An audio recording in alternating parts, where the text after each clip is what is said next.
우리의 결단 다 나음을 입으리라. 사도행전 5장 16절입니다. 예루살렘 부근에 수많은 사람들도 모여 병든 사람과 더러운 귀신에게 괴로움을 받는 사람을 데리고 와서 다 나음을 얻으니라. 아멘. 오늘 같이 볼 하나님 말씀은 잠언서 12장입니다. 12장 1절에서 9절까지 말씀 봅니다. 잠언 12장 1절에서 9절입니다.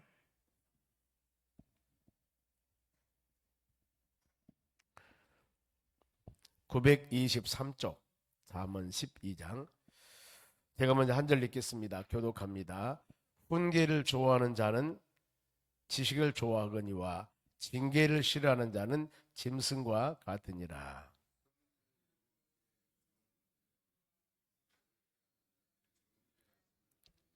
사람이 악으로서 굳게 서지 못하거니와 의의 뿌리는 움직이지 아니하느니라.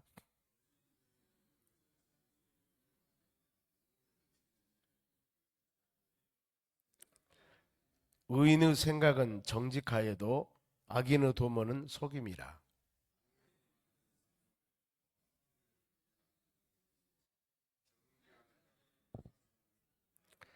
악인은 엎드러져서 소멸되려니와 의인의 집은 서 있으리라.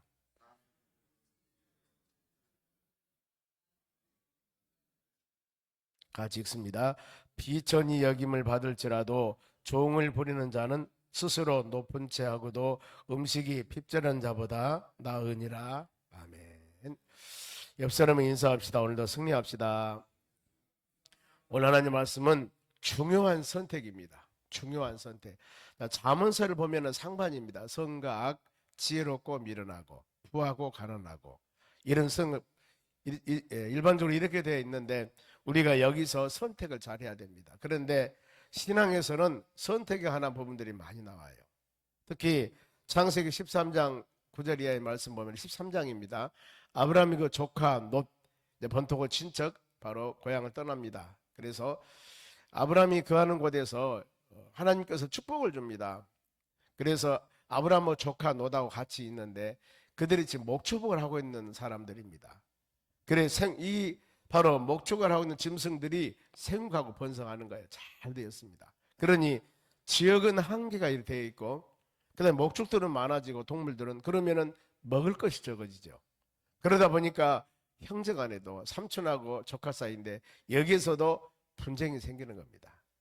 그러죠. 내 지금 목축들이 막 생육하고 번성하니까 많아지는데 먹을 공간은 좀 이건데 삼촌은 지금 이쪽에서도 풍부해요. 그랬을 때 서로 간에 많아지니까 어려워서 가난 때문에 그런다면은 이해가 가는데 풍부했기 때문에 풍부했기 때문에 이 동물 때문에 문제가 생겨요. 이랬을 때 아브라함이 양보를 합니다. 삼촌이 아마 여기서 양보라고 할 때는 믿음이 훨씬 더 좋은 것 같아요. 조카보다.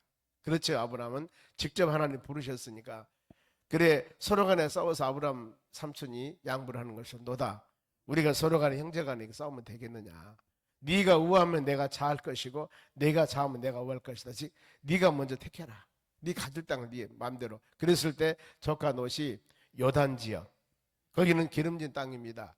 그리고 소돔과 고모라 성 이 지역에 도시적 이 지역을 택했고 그 다음에 아브라함은 하나님이 약속의 땅인 가나안 땅이에요. 여기서 아브라함은 하나님이 약속한 가나안 땅 그걸 택했는데 롯은 보았을 때 너무나 좋은 곳 기름지고 이걸 택합니다. 그런데 결국에 롯이 택한 곳은 소돔과 고모라 성 불과 유황으로 멸망을 당하죠. 그리고 아브라함은 가나안 땅 하나님의 축복을 줍니다. 우리가 이 선택 부분에 그렇습니다. 보이는 것이 어떤 것이 하나님의 기준에 합당하는가 이걸 먼저 선택해야 돼요. 그렇죠. 하나님이 가나안 땅 주셨거든요. 근데 롯은 그게 아니에요. 보면은 이 찬란하고 기름지고 좋은 것을 택하는 겁니다. 여러분 우리 선택도 동일합니다. 어떤 것이 믿음의 길인가 어떤 것이 하나님께서 원하는 길인가 이걸 보고 택해야 돼야만이 결국에 아름다운 열매가 맺어지는 것들입니다. 우리가 신앙이 떨어지고 조금 영적인 시각이 열리지 않는다면 우리는 보이는 것 좋은 것 기름진 땅 이걸 택하게 되어 있습니다. 거가 그럽니다. 그러면 이제 40년 광야 생활을 마치고 이제 신명기라고 하는 것은 가나안 땅 들어가기 전이거든요. 이때 30장에 이 말씀이 나온 선택이 내가 바로 너희에게 생명과 사망을 준다. 생명의 길과 사망의 길이 있습니다. 축복의 길과 저주의 길이 있다. 그러면은 너희가 그 선택이에요. 생명과 사망, 축복과 저주. 그래서 거기서 모세가 이 말씀입니다. 너희들이 살기 위해서는 생명과 축복이를 택하라. 축복이를. 이걸 말씀을 해요. 그래서 우리 선택을 보더라도 그거거든요. 우리는 어떤 것이라 하더라도 보이는 것을 아름다운 것보다도 하나님의 영적인 부분들을 꼭 생각을 여러분 해야 하는 것입니다. 그래서 본문에 지금 중요한 선택인데 쭉 9절까지 말씀이 그겁니다. 보면은 먼저 보세요. 훈계를 좋아하는 자는 지식을 좋아하거니와 징계를 싫어하는 자는 짐승 같으니라. 두 가지예요. 이 훈계는 가르침입니다. 이렇게 하세요. 이렇게 해야 됩니다. 이것을 좋아하는 사람은 지식을 얻게 된다 그 말입니다.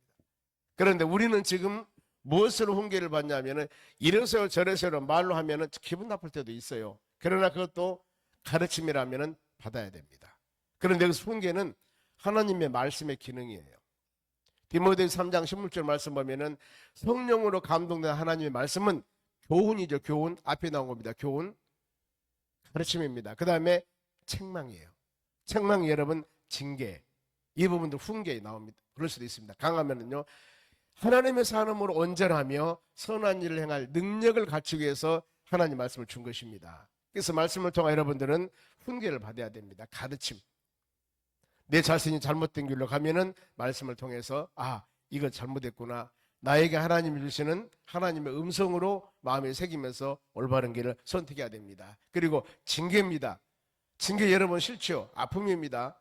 강한 가르침이 징계가 될 수가 있습니다만 때에 따라서는 채찍이 될 수도 있고 때에 따라서는 삶 가운데 고난이 될 수도 있습니다. 그런데 성경 말씀하기를 고린도서 10장 13절 말씀 보면은 하나님은 사랑하는 자들을 징계 심한다고 그랬습니다. 그리고 징계를 바로 주되 피할 길 이길 수 있는 능력과 힘도 주신다고 했습니다. 이것이 믿음의 사람의 징계를 대하는 자세입니다.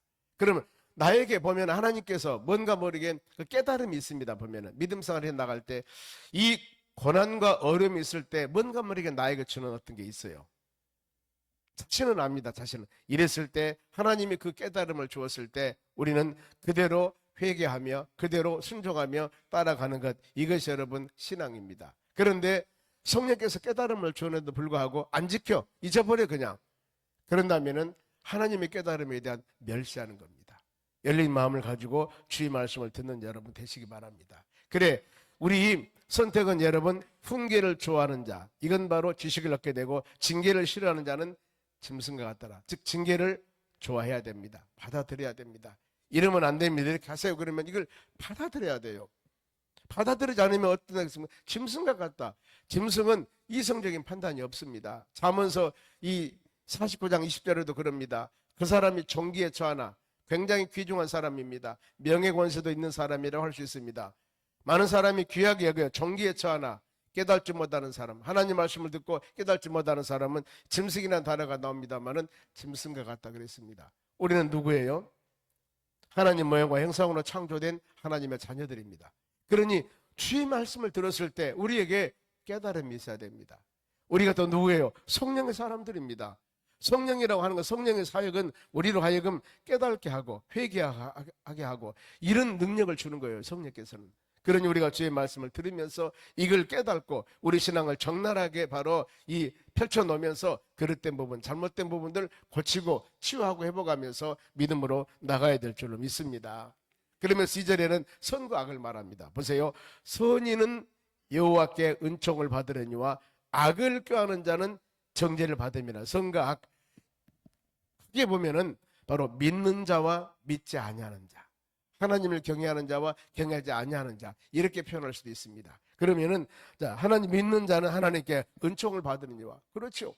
신앙을 통해서 예배들이 기도하며 찬양할 때 끊임없이 찬양 가사를 통하여서 기도할 때인데 하나님께서 주신 은혜를 통하여서 말씀을 들음을 통하여서 우리 신앙은 하나님께서 점검해 주시고 우리 영의 양식을 먹게 하니까 신앙이 든든해지고 또 사리를 분별할 수 있는 힘과 능력도 말씀을 통해 주시니까 얼마나 감사합니까?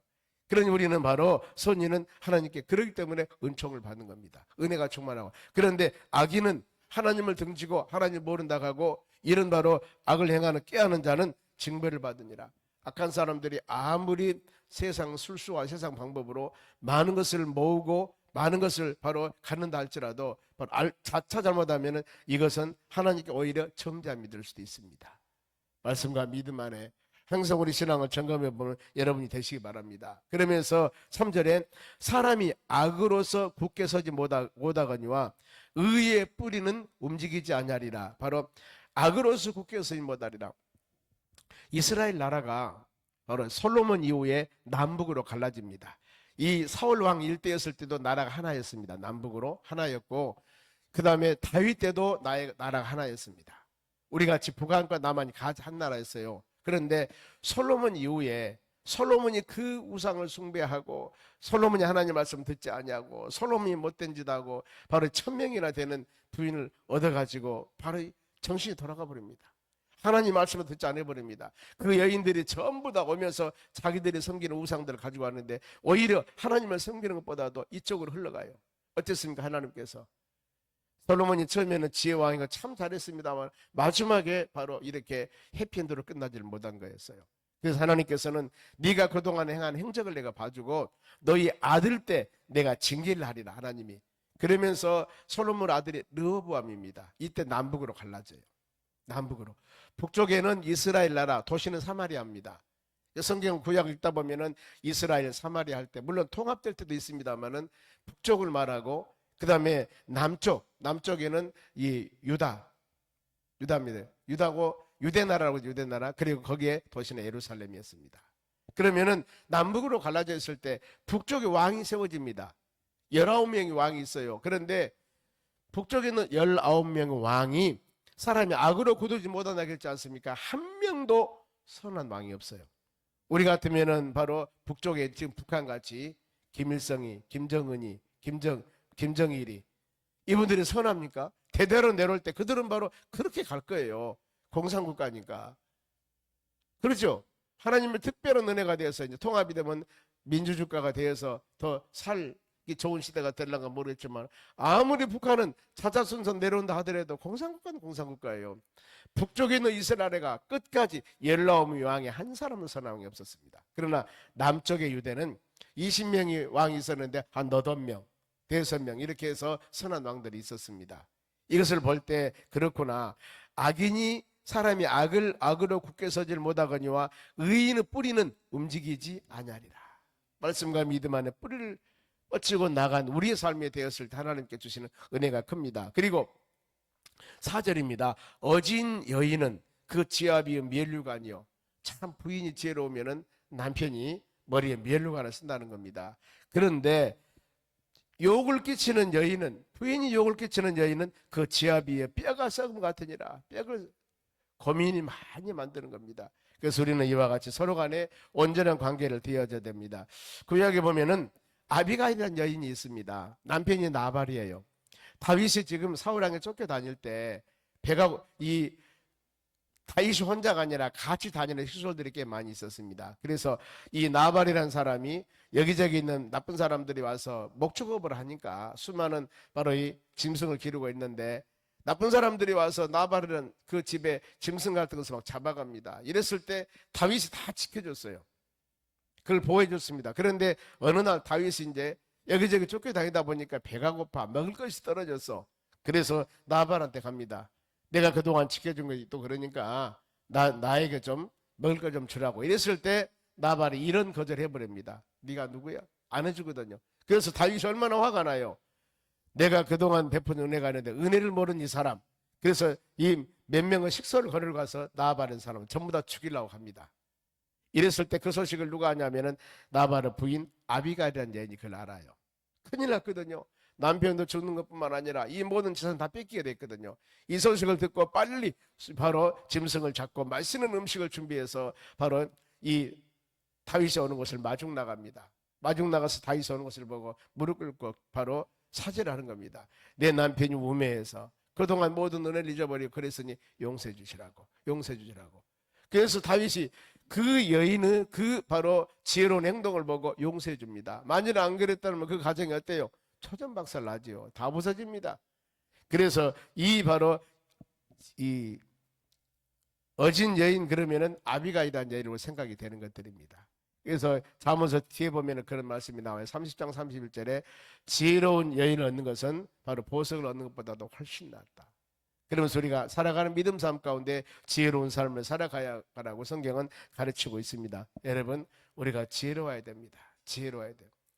우리 모든 지혜로 아닌 모든 삶 가운데 잠언서를 묵상하면서 그 지혜와 지식의 근본은 여호와를 경외한 것이라고 했지 않습니까? 하나님을 잘 섬기며 하나님 우리에게 주는 성령의 역사 가운데 바로 그런 능력이 나타나게 되는 겁니다. 왜냐하면은 성령의 사람들은요, 성령의 은사가 나타나게 되었습니다. 은사 보면은 고린도 12장 8절 이하에 지식과 지혜와 믿음은 은사예요. 은사입니다. 지혜와 지식과 믿음. 우리가 영분별이나 아니면은 병 고친 것이나 예언이나 통변이나 방언이나 이런 것만 은사로 생각하는데요. 여러분, 믿음 은사예요. 지혜 은사입니다. 지식 은사예요. 이걸 마음으로 여러분들 가져야 돼요. 하나님 우리에게 이 보이는 것 능력 행하는 은사뿐만 아니라 보이지 않는 그 믿음, 보이지 않는 것 때문에 영적인 거 얼마나 중요합니까? 이 은사 이걸 주어서 우리가 믿음 생활을 해 나가는데 신앙의 덕을 세워 나갈 수 있도록 하나님께서 모든 사람에게 은사를 주는 목적이 나옵니다. 고린도 12장 바로 이 은사장에 나오는데 거기에서 그 어떤 말씀을 하냐면은 바로 믿음의 덕을 세우기 위해서 모든 사람 은사를 주는 건 그거예요. 믿음의 덕, 믿음 생활을 해 나가는 과정에서 유익한 덕을 세워서 나도 신앙에 유익하지만은 하나님의 교회도 신앙을 유익하게 하기 위해서 하나님 영광을 위해서 유익한 신앙을 갖게 하기 위해서 은사를 주는 거예요. 그리고 우리 여러분 그런가 하면은 지혜롭지 못한 여인이 있습니다. 제아비의 뼈가 썸 같으니라. 이 삼손이 블레셋 나라 드릴라라는 여인을 연애를 합니다. 이방 여인하고. 근데 이 이방 여인 때문에 삼손이 그 엄청난 힘이 어디서 나왔냐고 물어봤을 때 그 라시를 지켜야 할 것들, 독주를 마셔도 안 되고 부정한 것을 만들어도 안 되고 삭도 머리를 잘라서 안 되는데 그 머리에서 힘이 나온다 가르쳐주지 않습니까? 머리를 잘라버리잖아요. 여러분 이게 지혜로운 여인을 할 수 있겠습니까? 이것이 바로 유혹을 끼치는 여인이 되는 겁니다. 잠언서 묵상하면서 우리가 믿음으로 유익한 하나님의 자녀들이 되기를 바랍니다. 그러면서 이제 5, 6, 7절에는 의인과 악인에 대해서 기록하고 있습니다. 5절 보세요. 의인의 생각은 의로운 사람, 믿음으로 사는 여러분의 생각입니다. 정직하여도 내 마음이 잠언서 4장에 그렇습니다. 무릇 지킬 만한 것보다도 내 마음을 지켜라. 여러분 끊임없이 마음을 다스려야 됩니다. 성령의 힘으로 하나님 말씀으로 내 마음을 다스리지 못하면 마음에서 악한 생각이 욱하고 나오면 이게 행동으로 나타나는 겁니다. 어려움을 주는 거예요. 언어로서 다른 사람을 상처를 주든가 아니면 바로 이 무력으로 상처를 주든가 그러면 안 된다는 겁니다. 우리는 악인은 그러나 악인은 도모는 계획을 말합니다만은 속임이라.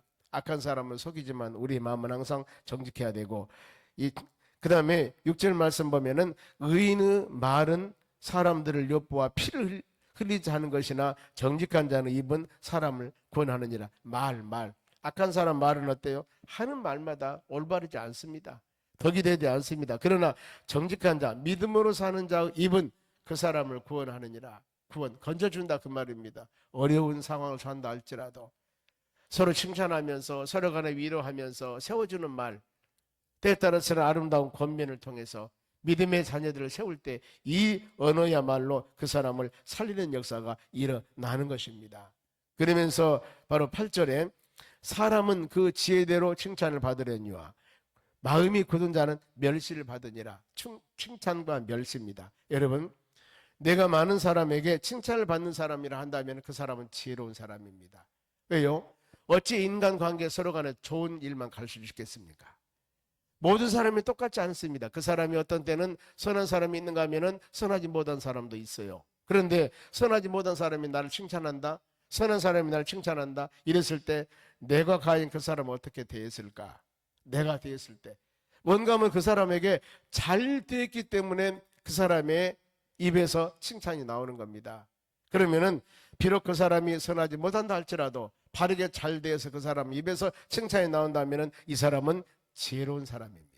지혜로운 사람. 우리가 이걸 여러분 알 수가 있고, 그리고 멸시를 받는 자. 왜 우리가 여러 사람에게 멸시를 받습니까? 여러 사람에게 칭찬이 아니라 바로 멸시, 천대받고 심지어는 욕가장, 손가락질을 받냐 그 말입니다. 왜 내 이름이, 왜 내가? 왜 그렇습니까? 그 사람은 지혜롭지 못한 사람. 성경이 뭐라 합니까? 마음이 굽은 자. 마음이 굽었다 그 말이에요. 정직한 마음을 가지고 올바른 마음을 가지고 나갔다면은 바로 앞에서 지혜롭게 행동을 했다면은 칭찬을 받을 텐데, 지혜롭지 못한 행동을 했기 때문에 언어와 행동에 사람들에게 멸시, 천대, 손가락 이렇게 받는 거예요. 그러면 여러분, 모든 것은 우리 자신 한번 생각해 봐야 됩니다. 왜냐하면 여러분, 세상에 실은 가르침 어디가 있습니까? 오늘 하루 시작하면서 누가 이런 강의를 하고 누가 이런 말을 할 수 있겠습니까? 우리는 믿음의 사람들입니다. 지혜로운 하나님의 말씀에서 오늘 하루도 여러분 칭찬받는 사람이 되십시오. 멸시받는 사람이 되서는 안 됩니다. 우리 입술을 잘 관리하십시오. 의의 길을 가야 됩니다. 악한 길을 가면 되지 않습니다. 이렇게 말씀을 오늘 하루 일과를 시작하면서 하나님 우리에게 말씀을 주지 않습니까? 이런 축복은 여러분 어디서도 누릴 수가 없습니다. 예수 믿는 사람만, 새벽기도 나와 하나님 말씀을 묵상하는 사람만 들을 수 있는 거예요. 얼마나 복되고 아름답습니까? 그러면서 여러분의 신앙을 점검하면서 그래 할 수만 있으면 여러분 하나님의 말씀 묵상해야 되고, 그렇지 않습니까? 한 주일간 시작한 첫날이 주일날입니다. 중간에 수요일날이 바로 7일 동안 중간이 수요일날입니다. 그리고 또 이 수요일날하고 주일가장 중간에 또 금요일날이에요. 이렇게 그때마다 하나님께서 예배 시간을 준 것은 무엇입니까? 하나님 말씀을 통해서 우리 신앙을 세워나가다는 겁니다. 다른 사람 볼 필요가 없습니다. 환경 볼 필요도 없습니다. 나와 하나님 관계만 정립을 잘하면 되는 거예요. 이렇게 말씀대로 살아가면 됩니다. 이러니 우리가 바로 끊임없이 내가 내 자신, 오늘도 여러분 이 말씀 듣고 나가서 직장, 가정, 사업장, 일터에서 온전히 말씀대로 살기 원하는데 나가면 또 안 되잖아요. 그러면 어때요? 다음에 또 말씀 들으면서 또 우리 신앙을 조금씩 온전히 세워나가는 겁니다. 그러지 않습니까? 하루아침 어떻게 완전히 180도 변할 수 있습니까? 물론 하나님이 강하게 역사하시면은 사울이라는 사람도 예수 믿는 사람 핍박으로 갈 때 그냥 세상 말로 한 번에 봐버리잖아요. 180도 바꿔버립니다. 그러나 우리는 하나님의 그런 역사도 있지만은 말씀을 들음을 통하여 우리 신앙이 조금씩 변화를 받는 것입니다. 그러면서 마지막 9절입니다. 비천히 여김을 받을지라도 종을 부리는 자는, 참 이 말씀이 여러분 대단합니다. 그 사람이 많은 사람의 존경받을 사람이 아니에요. 신분이 낮습니다. 비천하게 여겨요. 그런데 비천하게 여기는 사람이 종을 부리는 거예요. 여러분 요셉을 한번 생각해 보세요. 요셉이는 애굽 나라의 종으로 팔려갑니다. 보디발의 집에 머슴을 살았습니다. 감옥에 들어갔으면 짓으로. 보디발의 집에 가서 요셉의 신분이 뭐예요? 종이잖아요. 그런데 가정을 관리하는 총무요. 종들을 다스린 사람이 되었어요. 감옥에 들어간 죄인이었습니다. 요셉이. 그런데 감옥에서 옥새를 관리하는 사람이 됐다니까요. 나는 죄인이고 나는 감옥에 사는 사람인데 그 사람이 죄인들과 바로 종들을 관리한 사람이 되었어요. 누가? 요셉이가. 왜 그랬을까요? 지혜로운 사람이었습니다. 그 말씀입니다. 비천 여김을 받을 줄 알지라도 내가 나머지 머슴이 되었고 내가 종생활을 들어가서 이 감옥에 들어간 사람 죄인이라 할지라도 그 밑에 있는 종들과 죄인들을 다스리는 사람이 된 거예요. 그런가 한다면 보세요. 스스로 높은 채 하는 사람은 높은 채하고 음식이 피처럼 자보다는 아니라 이 교만은 패망의 선봉이라고 했죠. 내가 아무리 높다고 자고하고 나게 난데 해봤자 그것은 여러분 높은 채 하고도 음식이 핍절한 자, 교만하고 내가 많이 가진 것 같은데 여러분 경제적으로 어려움이 있던가 영적으로 고갈당한 사람이 있습니다. 많은 것을 소유했는데도 신앙적으로 너무나 갈등이 있어요. 너무나 어려워요. 이런 사람. 그래서 지혜자와 허영을 부린 자라고 그랬습니다. 허영을. 우리가 그래서는 안 되겠죠. 여러분 요셉이와 같이 요셉이가 얼마나 많은 어려움을 당했습니까? 그러나 결국에 애굽 나라 총리가 되어서 나라와 민족을 구원하는 사람이 되었습니다. 우리는 이와 같이 현실에 처해 있는 상황이 중요한 것들이 아니라 어떻게 내가 하나님과 관계를 가지며 말씀과 믿음 안에 행하느냐가 너무너무 중요합니다. 오늘 하루도 주신 말씀 여러분들이 잘 마음에 새기면서 하나님 이 말씀대로 살기를 원합니다. 간절히 주님 의지할 때 우리의 삶이 복되고 많은 사람이 칭송받으며 하나님이 여러분들을 세워주는 놀라운 하루가 되는 역사가 일어날 줄로 믿습니다. 기도하겠습니다. 하나님 감사드립니다. 주신 말씀 마음에 새기며 이 하루도 믿음으로 승리하기를 원합니다. 오늘은 연휴입니다. 하나님 휴일날입니다. 믿음의 자녀들 더 좋은 시간 될 수 있도록 도와주시고 어느 곳에서 무엇을 하든지 우리는 예수 그리스도 사랑과 믿는 사람으로서 본분을 바로 잘 지킬 수 있는 권능을 베풀어 주시옵소서. 주의 말씀을 들었습니다. 우리가 말씀 듣고 이 하루도 행하는 모든 일정들이 하나님 영광 돌리는 축복된 일정이 되도록 복을 은혜를 내려 주시옵소서. 감사하며 예수님의 이름으로 기도합니다. 아멘. 주기도문으로